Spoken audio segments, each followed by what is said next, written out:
Hello আমার দুষ্ট প্রিয় মিষ্টি বন্ধুরা, তোমরা সকলে কেমন আছো? আশা করি তোমরা সকলে অনেক ভালো আছো।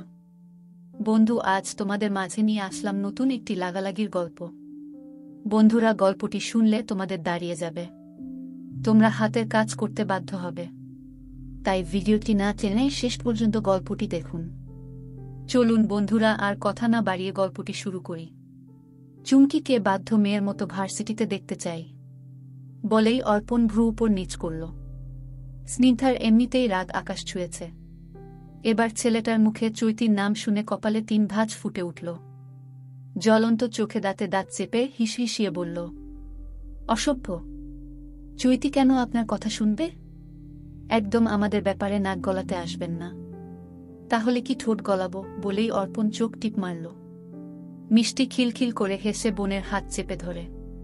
তুষিব আর রনি খুব কষ্টে আটকে রেখেছে তাদের হাসি। স্নিগ্ধার আগে ক্ষোভে ফেটে পড়ে, তেরে গিয়ে শাসিয়ে কিছু বলতে উদ্ধৃত হতেই পেছন থেকে একটি নমনীয় কণ্ঠ ভেসে আসে, সিঁড়ির মাঝখানে তোমরা জটলা পাকিয়ে কি করছো? এত বড় বাসায় আর জায়গা পাওনি? স্নিগ্ধা তেজি রূপ থেমে পানির মতো ঠান্ডা হয়ে গেল। পেছন ঘুরে নজর গেল তৃষ্ণা এবং অর্ণবের দিকে। অর্পণ হনহনিয়ে তার ভাইয়ের গা ঘেঁষে ফিসফিস করে বলল, তুই নাকি এই অভদ্র মেয়ের সাথে ইটিসপিটিস করছিস? দেখ ভাই, আমি কিন্তু মোটেও তোদের এই ইটিসপিটিসের রাজি নই। দুনিয়ায় এত এত ভদ্র সুন্দর মেয়ে থাকতে তুই কেন একেই পছন্দ করলি? এই অসভ্য মেয়েকে কসমিনকালেও ভাবি মানতে পারব না। চরম অসভ্য মেয়েটা। সাবধান করছি, ওকে ছেড়ে দে, নয়তো সমস্যা হবে। তাদের কথা কেউ শুনতে না পারলেও স্নিগ্ধা চট করে অনুমান করল তাকে নিয়েই কথা হচ্ছে। সে চোয়াল শক্ত করে দাঁড়িয়ে রইল। অর্ণব নড়েচড়ে গলা খাকড়ি দিয়ে এক পলক চোরা চোখে স্নিগ্ধার মুখশ্রী দেখে নেয়। এরপর অর্পণের থেকেও নিচু কণ্ঠে বলল, তোর কোথাও ভুল হচ্ছে। ওর সাথে আমার ওসবের মতো ব্যাপার নেই। দেখ অর্ণবের বাচ্চা, একদম প্যাঁচিয়ে কথা বলবি না। আমার ধারণা কখনো মিথ্যে হয় না। তুই প্রতিদিন ছাদে কেন যাস? ওই পেঁচি মুখীকে দেখতে মন উতলা হয়, তাই না? আগে তো দেখিনি ভর সন্ধ্যায় নিয়ম করে ছাদে যেতে। বলেই অর্ণবের মাথায় গাঁটটি মারল। তার সাথে কথার জালে ফেসে যাচ্ছে বুঝতে পেরে অর্ণব সোজা হয়ে দাঁড়ায়। গায়ের শার্ট ঠিকঠাক করে তেজি কণ্ঠে বলল, এক মুহূর্তে বেরিয়ে যা বাসা থেকে। সময় নষ্ট করলে জেলে পুরে দিব। বালো করবি আমার। বলেই অর্পণ ডান হাতের বুড়ো আঙুল দেখিয়ে মুখ মুচড়ে হনহনিয়ে চলে গেল নিচে। তার পেছন পেছন হাসতে হাসতে নামল তুষিব এবং রনি। স্নিগ্ধাকেও তৃষ্ণা একটু আগেই জোর করে টেনে টুনে বাসার ভেতর নিয়ে গেছে, তাই মেয়েটি তাদের কথা শুনতে পায়নি। যদি শুনতে পেত তাহলে হয়তো কপালে দুঃখ ছিল দুই ভাইয়ের। অর্ণব দীর্ঘশ্বাস থেকে বাসায় ঢুকে পায়েল শেখের সাথে কথা বলল। কিছুক্ষণ পর রুমে প্রবেশ করে দেখল 3 জনের চঞ্চলতার কত কথা, কত গল্প। একে অপরের সাথে হাসতে হাসতে লুটোপুটি খাচ্ছে। মুখ থেকে হাসি সরছেই না। কিসের এত হাসি তাদের?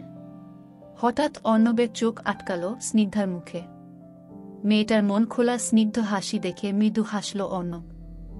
দরজায় ঠেস মেরে দাঁড়িয়ে পায়ের উপর পা তুলে বুকে আড়াআড়িভাবে হাত গুজে তাকিয়ে রইল ওদের দিকে। ভোরের আলো ফুটার সঙ্গে সঙ্গে পায়েল শেখ বিছানা ছাড়ে। জামিল শেখের জন্য ঝটপট সকালের নাস্তা বানিয়ে তৃষ্ণাকে ডেকে তুলে কলেজে যাওয়ার জন্য তাড়া দেয়। মেয়েটার সকাল 7:30টায় প্রাইভেট পরীক্ষার সময়ও ঘনিয়ে এসেছে। তৃষ্ণা কাঁচা ঘুম ভেঙে চোখ মুখ কুচকে ফ্রেশ হয়ে নাস্তা করতে বসল। ততক্ষণে অর্ণবও উঠে পড়েছে। আর্মিতে জব করায় তার জীবনটা এক সঠিক নিয়মাবলীর মাঝে পেরিয়ে যাচ্ছে। পায়েল শেখ সবাইকে নাস্তা রেডি করে দিয়ে নিজেও বসল। অর্পণের রুমের দিকে আর চোখে তাকিয়ে ক্ষীণ কণ্ঠে বলল, অর্পণ উঠেনি? রাতে বাসায় ফিরেছে কয়টায়? অর্ণব হাতের পরোটা ছিঁড়ে হালকা সবজি নিয়ে মুখে পুরল। খেতে খেতে বলল, রাত 1-2টার পরেই। গেট খুলে দিয়েছে কে? তেজি কণ্ঠে গর্জে উঠে জামিল শেখ এর দিকে রাগান্বিত চোখে তাকাল। গলায় একরাশ তেজ মিশিয়ে স্বামীকে উদ্দেশ্য করে বলল, তুমি খুলে দিয়েছ? আর কতবার বলবো ছেলেকে একটু মানুষ বানাও? প্রশ্রয় পেতে পেতে মাথায় উঠছে। আসলে দোষটা আমার ছেলের নয়, তুমি আসল ক্রিমিনাল।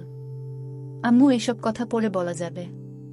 চুপচাপ শান্ত হয়ে খেতে বসো, নাস্তা করে অত্যন্ত নম্র স্বরে বলল অর্ণ। পায়েল শেখ তেতে উঠে অর্পণের দরজার পানে তাকিয়ে চিৎকার করে বলল, নবাবজাদা উঠবি না তুই? ঝাড়ু নিয়ে আসব। কাজের লোক পেয়েছিস সবাই, সারাক্ষণ খাটিয়েও মারিস, এখন টেনশনে ফেলেও মারছিস। নিত্যদিন ঝুট ঝামেলা পাকিয়ে আসিস। এত রাতে বাইরে কি কাজ থাকে তোর? এই তোর বাপ যতদিন মুখে কুলুপ এঁটে রাখবে আমি তোকে মানুষ বানাতে পারবো না। বাদর হয়েছিস, সুন্দরবনের বাদর। বাদর বাপের বাদর ছেলে। জামিল শেখ বুয়ের কথা আর হজম করতে না পেরে খাওয়ার মাঝে কেসে উঠল। গলায় পরোটা আটকে যাওয়ায় ঘন ঘন শ্বাস ফেলল। পায়েল শেখ বিরক্ত হয়ে পানির গ্লাস এগিয়ে দিল। জামিল শেখ সম্পূর্ণ পানি খেয়ে নিজেকে ধাতস্থ করে লম্বা শ্বাস নিয়ে বলল, খাওয়ার সময় তোমার মুখ বন্ধ থাকে না? আমাকে হাইপার করে তুল কেন? আর একটু হলেই দম বন্ধ হয়ে আসছিল। পায়েল শেখ যেন তেলে বেগুনে জ্বলে উঠল। তিনি উচ্চস্বরে চেঁচিয়ে উঠতেই অর্ণব থামিয়ে দেয়। সঙ্গে সঙ্গে সেখানে ঘুমকাতরে মুখে হাজির হয় অর্পণ। এলোমেলো পা ফেলে ডাইনিং টেবিলের সামনে বুকে আড়াআড়িভাবে হাত গুজে গম্ভীর হয়ে দাঁড়িয়ে রইল। চোখ দুটি ফুলে ফেপে উঠেছে। মাথার কাকের বাসার মতো চুলগুলো ছড়িয়ে ছিটিয়ে আছে সারা মুখে। পায়েল শেখ টেবিলে বাম হাতে ঠাস করে শব্দ করে উঠে দাঁড়াল। অর্পণের চুলগুলো জোরে টেনে তিরিক্ষি মেজাজে বলল, গুন্ডা, মাস্তান হওয়ার সিদ্ধান্ত নিয়েছিস? এসব বাউলের বাসা নিয়ে আমার সামনে আসবি না। এই মুহূর্তে অর্ণবের মতো চুলগুলো কেটে বাসায় ঢুকবি, নয়তো আজ থেকে তোর এই বাসা চিরদিনের জন্য নিষিদ্ধ। কাকের বাসা, হাতের ফিতে এসব নিয়ে আমার পরিপাটি বাসায় তোর জায়গা নেই। ভদ্রলোকের বাসায় ভদ্র ছেলে হয়ে থাকতে হবে। অর্ণব হাত মুছে মায়ের পাশে দাঁড়াল। অর্পণকে ছাড়িয়ে পায়েল শেখকে ধরে শান্ত হয়ে বলল। কিন্তু অর্পণের মাথা এমনিতেই গরম ছিল। তার শখের চুলে হাত বাড়িয়েছে। আবার কি বলল? কেটে ফেলতে? কখনোই সম্ভব নয়। তার চুলকে তুচ্ছতাচ্ছিল্য করল। কাকের বাসা বলে অপমান? এই চুলগুলোর পেছনে কত শ্রম, কত টাকা খরচ হয় তার ধারণা আছে? মুহূর্তেই ছেলেটা রেগে গরম চোখে তাকিয়ে শক্ত গলায় বলল, চুল নিয়ে একটা কথাও সহ্য করব। বাড়ি ছাড়া হব, তবুও চুল ছাড়তে পারব না। ওকে ফাইন, আমি এই মুহূর্তে বাসা ছেড়ে চলে যাচ্ছি। কিন্তু বলেই একটু থামল অর্পণ। বাঁকা হেসে মায়ের নিকট একদম ঝুঁকে গা ঝাড়া দিয়ে দুষ্টুমির ছলে বলল, কিন্তু আমি গভীর রাতেই ফিরে আসব। আমার বাসায়, আমার জন্য বরাদ্দকৃত রুমে। বাই আম্মু। সেকেন্ডের ব্যবধানেই এক প্রকার দৌড়ে বাসা ত্যাগ করল। অর্ণব হতাশার শ্বাস ফেলে কপাল চাপড়াচ্ছে।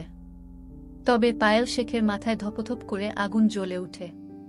সে অর্পণের পিছু পিছু তেড়ে গিয়ে বলল, শয়তানের বাচ্চা, বাসায় আয় একবার, হাড়গোড় ভেঙে হসপিটালে পাঠিয়ে দিব। তৃষ্ণা খিলখিল করে হেসে উঠল। জামিল শেখ ও ছেলের কাণ্ডে মৃদু হেসে রুমে চলে যায়।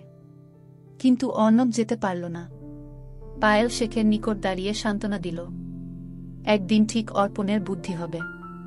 এসবেও যখন পায়েল শেখ শান্ত হলেন না, তখন কি মনে করে অর্ণব তাকে নিচে নিয়ে গেল। কলিং বেল বাজায়। আয়েশা জামান স্নিগ্ধাকে উচ্চস্বরে ডাকল। এই সকাল সকাল আবার কে আসলো? স্নিগ্ধা তখন ঘুম থেকে উঠেছে মাত্র। সে এলোমেলো চুল, গায়ে টি শার্ট পরা অবস্থায় বিছানার পাশ থেকে একটি পাতলা উড়না নিয়ে দৌড়ে দরজা খুলল। তৎক্ষণাৎ সামনে পড়ল সুদর্শন যুবককে। স্নিগ্ধা একটু নড়ে চড়ে মুখের সামনের চুলগুলো কানে গুজে বলল, আন্টি ভেতরে আসুন। পায়েল শেখ মুখ ফুলিয়ে ভেতরে প্রবেশ করল। কিন্তু অর্ণব দরজা খোলার পর থেকেই এই সামনের ভয়ানক নারীকে সদ্য ঘুম থেকে উঠা রূপে দেখে তার হৃদয় থমকে গেছে। আগের ন্যায় ঠাই দাঁড়িয়ে এক দৃষ্টিতে তাকিয়ে আছে স্নিগ্ধার দিকে। মেয়েটার ঘুমন্ত কণ্ঠ, মুখশ্রী, এলেমেলো চুলে এই প্রথম দেখায় তার গলা শুকিয়ে আসল। হতভম্ব, হতবিহ্বল চোখে আগাগোড়া পরখ করে হঠাৎ চোখ পড়ল মেয়েটির উদাম গলায়। দম যেন বন্ধ হয়ে এলো তার। খাম্বার মতো দাঁড়িয়ে কেন? ভেতর আসুন। কি আশ্চর্য, কখন থেকে ডাকছি, কেন জবাবই নেই? কানা নাকি আপনি? স্নিগ্ধার কণ্ঠে হুঁশ ফিরল অর্ণবের। ততক্ষণাৎ সে নিজের কল্পনা মনে করে লজ্জা পেল। ছি, এতক্ষণ বুঝি এভাবেই বেহায়ার মতো তাকিয়ে দেখছিল। ছেলেটা মাথা নত করে এলোমেলো দৃষ্টি ফেলল। একটু নড়েচড়ে নিজেকে স্বাভাবিক করে বলল, আজ নয়, অন্যদিন ভেতরে যাব। আসি। বলেই অর্ণব এক প্রকার পালিয়ে চলে গেল নিজের ফ্ল্যাটে। স্নিগ্ধা সেদিকেই তাকিয়ে রইল। সুদর্শন ছেলেটাকে দেখে লজ্জা লজ্জা মুখে কিঞ্চিত হাসল। সুঠাম শক্তপোক্ত দেহটা লুকিয়েছিল টি শার্ট এবং ট্রাউজারে। ছেলেটার মুখটাও কেমন লাল হয়ে উঠেছিল। ভেবেই হেসে ফেলল স্নিগ্ধা। ছেলেটা এত ভদ্র কেন? অর্পণের মতো অভদ্র হলেই পারত। আয়েশা জামানের ডাকে তৎক্ষণাৎ স্নিগ্ধা দরজা আটকে দিল। পায়েল শেখের সাথে অল্প কথা বলার সময় আয়েশা জামান বলল, অর্ণব এসেছিল? হ্যাঁ, ছেলেটা ভীষণ ভালো। ভাবি, কি বলবো দুঃখের কথা। অর্পণ কেন যে উশৃঙ্খল, বেয়াদব হল। ছোটবেলা থেকেই অবাধ্য, একরোখা, জেদি ছেলে ছিল। ভেবেছিলাম বড় হয়ে ভালো হবে, কিন্তু আমার ভাবনা মাটিতে কবর দিয়ে ও আরও অবাধ্য হয়ে উঠল। পায়েল শেখ আফসোসের শ্বাস ফেলে আটকে রাখা কান্না গিলে ফেলল। স্নিগ্ধা মুখ মুচড়ে ভেঙচি কেটে বিড়বিড় করে, লাফাঙ্গা অর্পণ। আল্লাহ ভালো জানেন ওই শয়তান কার মতো হয়েছে। ওর পরিবারের কেউ তো অসভ্য নয়। ভদ্র পরিবারে অভদ্র হল কিভাবে? যৎসব। আন্টি কিভাবে সহ্য করে লাফাঙ্গাকে? আয়েশা জামান দীর্ঘশ্বাস ফেলল। পায়েল শেখকে ভরসা দিয়ে বলল, চিন্তা করবেন না, সব ঠিক হয়ে যাবে। স্নিগ্ধা নাস্তা করে ভার্সিটি যা, মিষ্টিকে ডেকে তুল। স্নিগ্ধা মায়ের আদেশে হেলে দুলে হেঁটে রুমে চলে যায়। আয়েশা জামান গল্প জমিয়ে ফেলে পায়েল শেখের সাথে। কিছুদিন আগে যখন অর্পণদের বাসায় দাওয়াত ছিল, ওই দিন রাতে অর্ণবকে দেখে তিনি চমকে ওঠেন। স্নিগ্ধার দিকে তড়িৎ গতিতে তাকায়। মেয়েটির মুখে নেই কোনো অবাকের লেশ, বরং নির্বিকারভাবে মিষ্টিকে নিয়ে ঘুরে বেড়াল তৃষ্ণার সাথে। আয়েশা জামানের মনে ঘুরপাক খেতে থাকে অনেক প্রশ্ন। এই বখাটে অভদ্র ছেলেটা এখানে কি করছে? তাও পায়েল শেখকে হাতে হাতে রান্নার কাজে সাহায্য করছে। আয়েশা জামানের মস্তিষ্কে চাপ সৃষ্টি হয়। তিনি আশপাশে নজর বুলিয়ে পাথরের মতো বসে রইল। তার দুই মেয়েকে নিয়ে যার ভয়ে অন্য বাসায় চলে যাওয়ার সিদ্ধান্ত নিয়েছে, সেই ছেলেই এখন তার সামনে হেঁটে বেড়াচ্ছে। কিভাবে সম্ভব? তবে কি ছেলেটা এ বাসার কেউ? কিন্তু ওই দিনকার বেশভূষা একদম উল্টো। সেই চুল, অভদ্রতা কিছুই লক্ষ্য করা গেল না। পায়েল শেখের সাথেও কেমন ফ্রেন্ডলি হেসে হেসে কাজ করছে। বিনয়ী, নম্র, ভদ্র আচরণ যার সন্তপন্নে। আয়েশা জামান দ্বিধায় পড়ে যায়। ততক্ষণাৎ অর্ণব এক গাল হেসে জিজ্ঞেস করে, আসসালামু আলাইকুম আন্টি। আমি এ বাসার বড় ছেলে। আয়েশা জামানের আশ্চর্যের মাঝে এই কথাটুকু যেন ছিল আরেক দফা চমকানোর জন্য যথেষ্ট। তিনি তীক্ষ্ণ চোখে অর্ণবের পা থেকে মাথা পর্যন্ত পর্যবেক্ষণ করে সন্দিহান চোখে বলল, রাস্তায় গুন্ডামি করে বেড়াও তুমি কি সেই ছেলে? অর্ণব প্রত্যুত্তরে মিষ্টি করে হাসল। পায়েল শেখকে গিয়ে বলতেই তিনি মুখে বিতৃষ্ণা, অসন্তুষ্ট করে জানাল অর্পণের যমজ অর্ণব। স্নিগ্ধাও মাকে বুঝিয়ে বলেন। তিনি এসব শুনে যেন হতভম্ব হয়ে যায়। অবাকের চরম মাত্রায় পৌঁছে থমথমে মুখে বসে থাকে। খাওয়া দাওয়া শেষে অর্পণ যখন বাসায় ফিরল, আয়েশা জামান চমকে ওঠে। মনে পড়ে, এই তো সেই ছেলে। অর্পণ বাঁকা হেসে স্নিগ্ধার দিকে তাকিয়ে ভুরু নাচিয়ে রুমে চলে যায়। মেয়েটা কটমট করে তাকায় মায়ের নজর লুকিয়ে। সেই থেকে আয়েশা জামান অনেক ঘটনা শুনেছে পায়েল শেখ এর কাছে। ভার্সিটিতে ছাত্রছাত্রীদের তুমুল ব্যস্ততায় সময় যাচ্ছে। প্রিন্সিপালের নির্দেশ অনুযায়ী ফার্স্ট ইয়ারদের আর মাত্র 4 দিন পর নবীন বরণ অনুষ্ঠান। প্রতিটি ব্যাচই আশায় থাকে এই দিনটির জন্য। নতুন জায়গা, নতুন ভার্সিটিকে তারা যেমন বরণ করে নিয়েছে, স্যাররাও তাদের ফুলের শুভেচ্ছা জানিয়ে বরণ করে নিবে। অনুষ্ঠান ঘনিয়ে আসায় ক্লাসে কেউ মন দিতে পারছে না। সবার মনে অস্থির উত্তেজনা কাজ করছে। মেয়েরা গ্রুপ ভাগ করে আলোচনা করছে কিভাবে সেজে আসা যায়। ছেলেরা প্ল্যান করছে নাচ গানের। এই মুহূর্তে কারো মনেই পড়াশোনার ইচ্ছে নেই। অবাধ্য মনটা ছটফট করছে অনুষ্ঠানের জন্য। চৈতি, জিনিয়া এবং শ্রাবণ ক্লাসে হইচই বাঁধিয়ে দিয়েছে কিভাবে ওই দিনটা উপভোগ করা যায়। ভার্সিটির প্রথম অনুষ্ঠানের কথা ভেবেই উত্তেজনায় চৈতির পড়াও মন বসছে না। স্নিগ্ধাকে নিয়ে প্ল্যান শুরু করবে চুটিয়ে। জিনিয়া ওদের মাথায় একটি কুবুদ্ধি ঢুকিয়ে দিয়েছে। তা বুঝতে পেরে চৈতি এবং স্নিগ্ধাকে পায় কে? শ্রাবন্ত খুশিতে বাহবা দিচ্ছে জিনিয়াকে। একই শাড়ি পরে অনুষ্ঠানে উপস্থিত হওয়া অসাধারণ এক দৃশ্য। সবাই হা